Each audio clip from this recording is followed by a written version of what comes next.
La salle du conseil municipal de Rumilly risque de sonner un peu creux jeudi 28 septembre pour la prochaine séance publique prévue. Car après la démission de 10 conseillers municipaux de l'opposition, officialisée ce mardi 19 septembre, ils ne seront normalement plus que 22 élus sur 33 à siéger désormais. Cette décision, qui a des allures de chamboule-tout, intervient après plusieurs mois de crispation et de tension au sein du conseil municipal.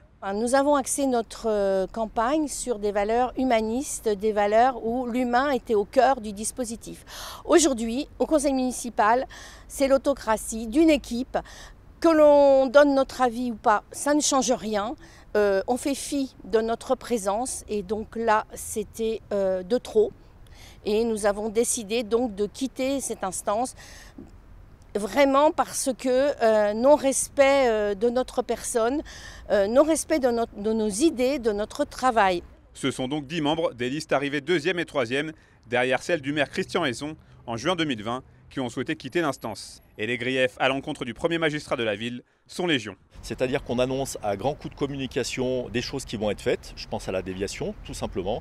Aujourd'hui, tout le monde en a marre le soir de rentrer du travail et de mettre une demi-heure, une heure et demie certains soirs pour rentrer chez eux. Aujourd'hui, concrètement, il n'y a rien de fait. Le centre aquatique, on parle d'un budget aujourd'hui de 17 millions d'euros. 17 millions d'euros, ça c'est sur le papier au début. Donc ça veut dire que c'est quelque chose qui va terminer à plus de 20 millions, c'est certain. Et accrochez-vous bien, puisqu'en fait, avec ce projet-là, on ne pourra même pas faire de compétition pour le Centre Nautique Club. C'est une aberration, encore une fois, d'élus qui sont irresponsables. Pour l'équipe municipale en place et son chef de file, cette démission collective, qui s'apparente selon lui à une tentative de sabotage raté, renforce au contraire les pouvoirs de la majorité. L'analyse effectivement très réglementaire nous a montré avec la préfecture que nous pouvions continuer à travailler dans les mêmes organisations et les mêmes moyens, avec les mêmes objectifs de réalisation de notre programme, à la fois à la ville de Rumilly et à la fois à la communauté de communes.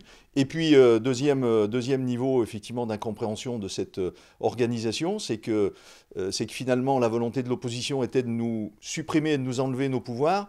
Et là, ils ne pourront plus siéger dans nos organismes de la ville et de l'intercommunalité. Donc à l'inverse, ils nous donnent vraiment tout pouvoir. Ce nouveau coup de théâtre dans la vie politique rumillienne aura également des conséquences pour le fonctionnement de la communauté de communes Rumilly Terre de Savoie. En attendant, de nouvelles élections municipales auront lieu dans un délai de 3 mois. Christian Esson sera candidat à sa succession. Du côté de l'ex-opposition, aucune décision définitive n'a encore été prise.